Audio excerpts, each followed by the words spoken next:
You have an idea. You want to tell it to the world, but you don't know where to start. That's where Anchor comes in. They have the tools for you to edit, produce, and record your idea right from your phone or computer. It's the easiest way to reach and grow your audience. They publish for you to Spotify, Apple Podcasts, and all major platforms.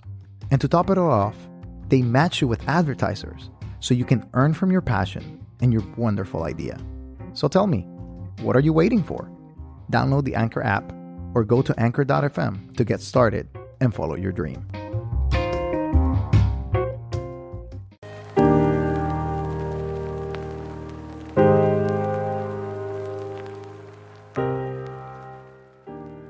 So you like Indian food, right? Love it. How much?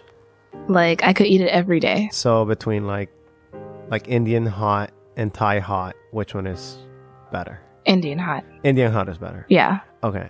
So we're talking with Danielle Barnard. She is a collaborator. She is a Zeal member, a zealous member of the community of Adventists.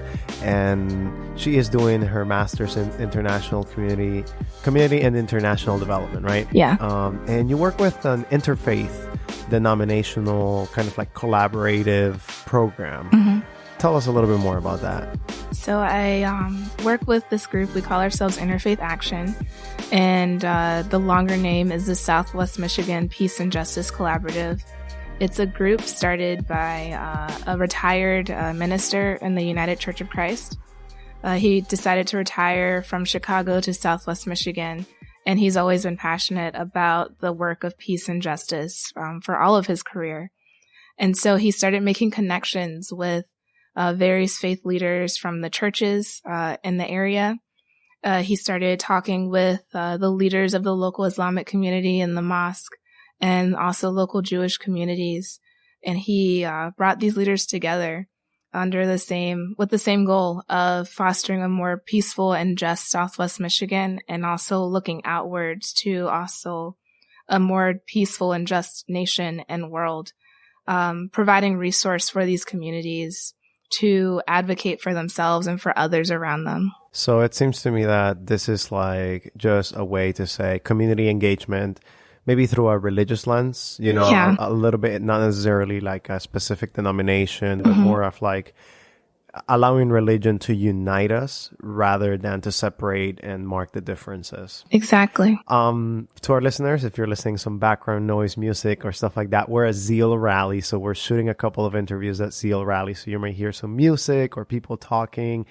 So if you hear that, pardon us, but we're trying to get the best with the resources that we have. But how do you get in touch with this? I mean, usually Adventists, sadly, we're a little bit exclusivist. Okay, so I want to be clear. We have ADRA, right? Mm-hmm. Which is a big organization, community development. We engage in that work outside of the United States a lot. Mm-hmm. International community development is our motto. But we do it through an agency. We don't do it through the church structure. Why do you think there's that division? I think that is because there's, even with other denominations within the group, there's a disconnect between the idea of at the local level, we have the ability and power to affect change, that we have a voice to lend in these things, and that the gospel provides us with the tools to address the issues in our society. Can you tell me a little bit more about the journey that got you here? You were not always or maybe you were involved in community activism, but why did you decide to go with a master's in community and international development? Talk to me a little bit more like the journey of getting there. Yeah. I've always had a heart for this. I've always been involved in community work, even as a kid. And I worked for a year in the community development field before coming to grad school. I was a entry-level office coordinator, but my boss in that job really pushed me and provided opportunities for me within the organization. So I had my hands in areas I had no qualifications for. And she was connecting me with people that I probably, as an office coordinator, had no business meeting. And being in that environment showed me the opportunity to do community development in an effective way. and to do it with the backing and resources that are provided by various foundations and grant agencies and even the government to be able to enact systemic change, not just provide service, but to actually change structures and provide more equity in a community. When you talk about changing structures, something that really comes to mind is like the, maybe old saying, or like, it's just like people are sometimes reluctant to see big changes happen. They're like, oh, that's never going to change. That's never going to happen. Same old, or like, just ideas that perpetuate. Why do you think it's so easy for systems to perpetuate oppression? And, you had a talk here at Zeal Rally. I don't know if it's going to be available, guys, but, her talk was mainly about shalom, like, peace, bringing, connectedness all throughout, like, just the fabric of personalities and communities, like, building that. And in your talk, you kind of make this point that you're trying to bring peace among all peoples, but systems usually don't bring that. They bring divisions. So maybe my question is, how can we regain that? Or why do you think it's so hard for systems to be advancing the work of peace, even within, denominational structures? I think that systems are structured by those who are in power. And so systems have trouble bringing the work of peace when there are not equal voices around the table. And one of the things that I've noticed, especially since working with this interfaith group, is that when you lend your voice to something, that there are people who will listen. And so if there is a specific cause, for example, we have a cause for the water, providing clean water and resource to everyone in Southwest Michigan. And we were working with the local community development agency in Southwest Michigan to talk about ways that we can actually enact change, such as improving water infrastructure, which is a systemic thing. And it's something that not everyone can afford. So how can we make sure people can afford it? We advocate for this type of funding. And when voices like that are pushing the leaders of these systems, they will have to listen. They have to listen because these are all representative groups. They're supposed to represent the people they're serving.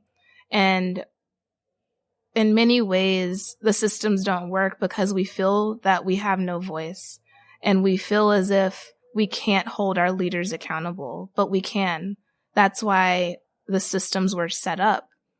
And we have to really take seriously our role to hold our leaders accountable and say that our voices really do matter.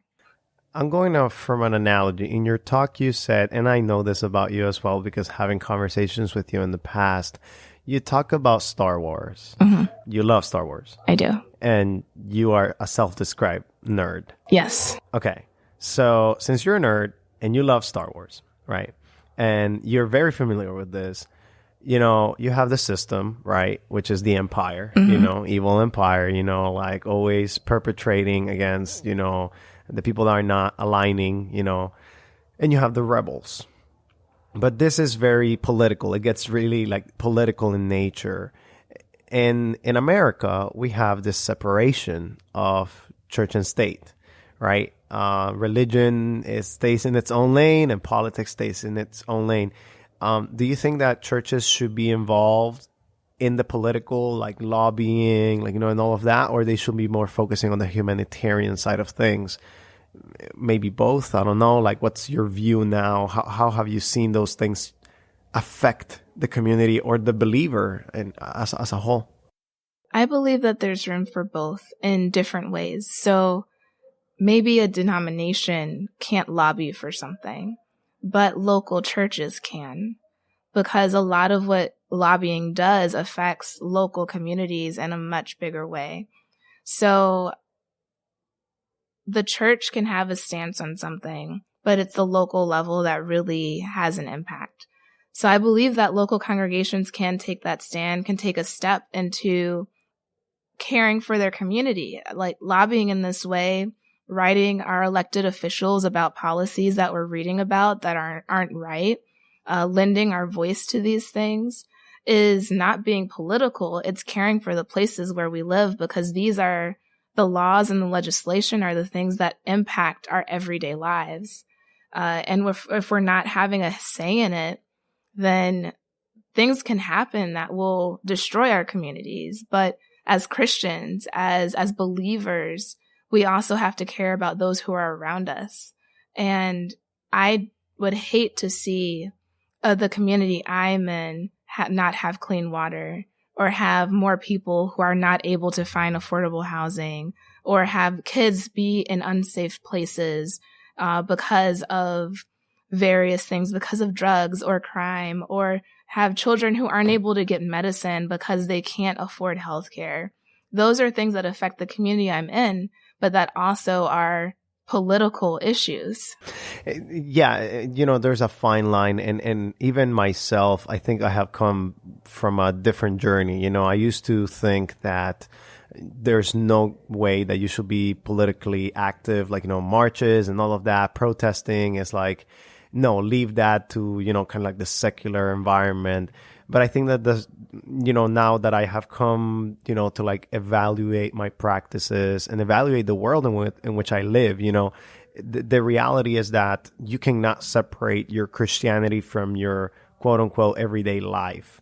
Like your quote unquote secular life is your Christian life. Like, it should be. When we start separating these things, we kind of create pockets. You may be able to hear a lot of people shouting, so there's probably like the next talk coming around. But I think that there's room for political activism, as long as it's not. I mean, at least in my opinion, they're adequate forms, like violent and non-violent. Yeah. Like you have those things, as long as you're not compromised in those areas, as long as you're seeking for people, right? I think in my journey right now, I'm discovering something that I'll rather have somebody that does the right thing than someone that believes the right thing. Yeah. Beliefs usually don't translate into actions. Of course, it's important to have the right beliefs, but at the same time, if it's only in your head, it doesn't really matter. Yeah.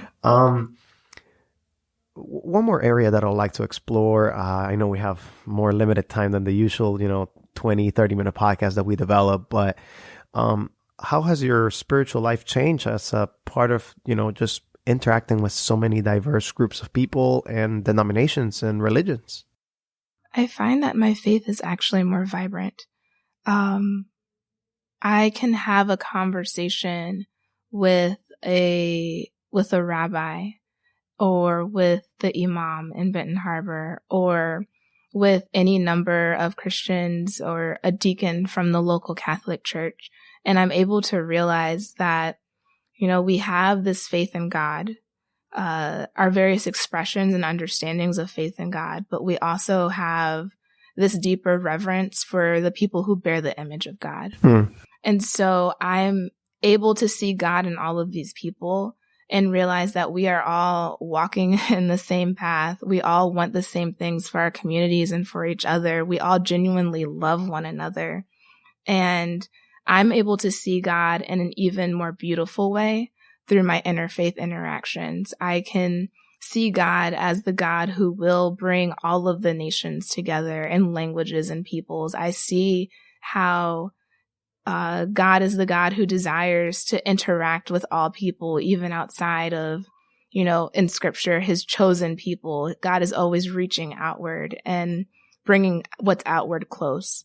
And I find that I'm doing that more. I'm bringing what was once distant closer, and it makes my vision of God even more vivid. How can someone that's listening start enacting change for community development? You're studying and like you're seeing a lot of like, this maybe academic material, and you're putting it in practice by working with, by the way, what's the name? I know we've been mentioning you work with an interfaith group, and you mentioned it as the Southwest Michigan Interfaith Action. Okay. Southwest Michigan Interfaith Action. So how can someone that's listening get involved maybe with that? Or are there local chapters and things like that throughout the country that people can, you know what, I think that maybe this can help me in my journey. Maybe this can help me in how I interact with my community, and maybe for, activating my faith, so how can people start doing that? There's several ways. In most major areas, there are interfaith groups. Within Southwest Michigan or Western Michigan, there are two that I know of, which is our Southwest Michigan Interfaith Action, and there's an interfaith group in Ann Arbor that also does a lot of work. So searching the internet for local interfaith groups. Also, many major denominations also do interfaith work or peace and justice work.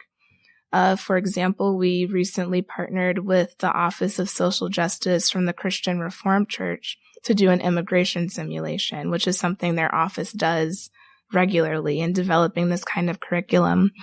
Is that like they put you through the desert, that's kind of simulation for immigration? It's the process of getting a visa. And so the different ways of getting a visa to enter the United States, and the type of questions and the process. And okay. So talking about legal migration, or documented in this case, not documented necessarily migration, and the various options that are available for people, but also the difficulty of the process for many different kinds of people. Okay.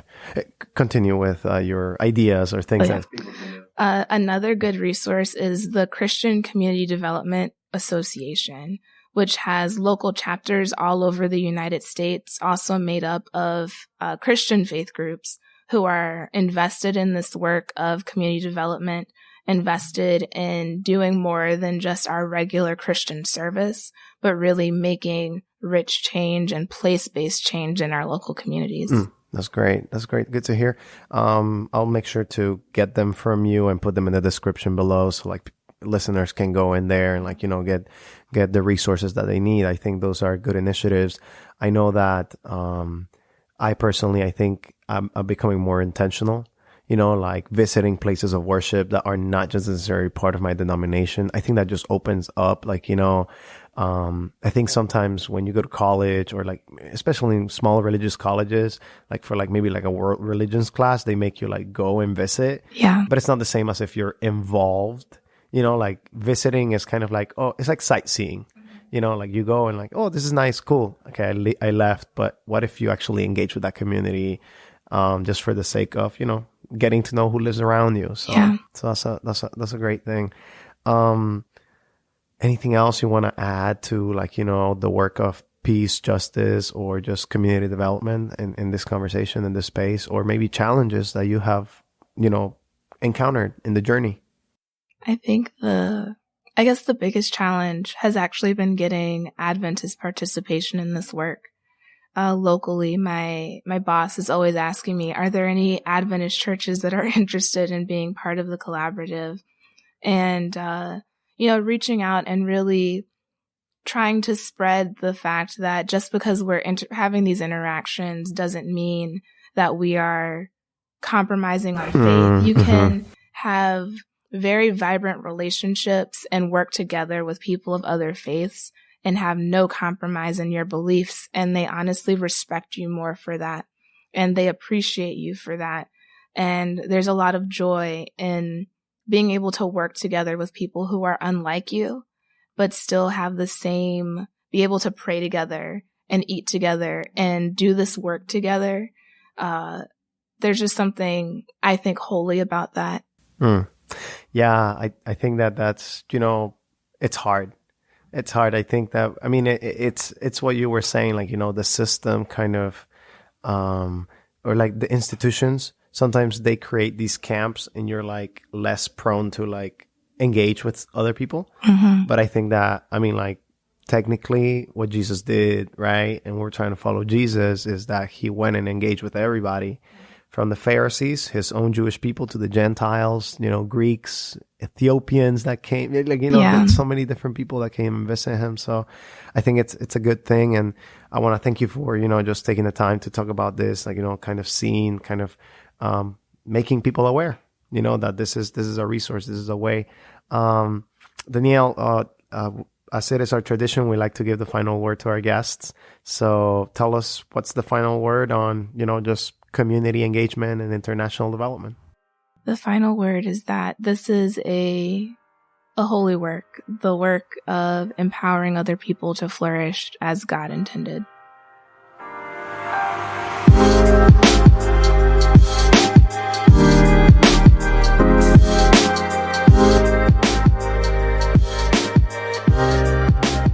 You've been listening to Disruptive Adventism. We hope that today's topic helped you to think and change something about your practices, about your faith, about your Adventism. If you want to subscribe, make sure to go to Apple Podcasts, Spotify, Google Play, or wherever you get your podcast. We'll be there. And make sure to give us a review if you like what you're listening to. If you want to support, make sure to go to patreon.com/disruptiveadventism. It helps us pay our bills and produce the content that you're listening to. And if you want to socialize, make sure to like us on Facebook, follow us on Instagram or on Twitter, and hit us up whenever you need anything. We'll be there to support you. Thank you for listening today. We hope you join us next time. And as always, we invite you to be disruptive.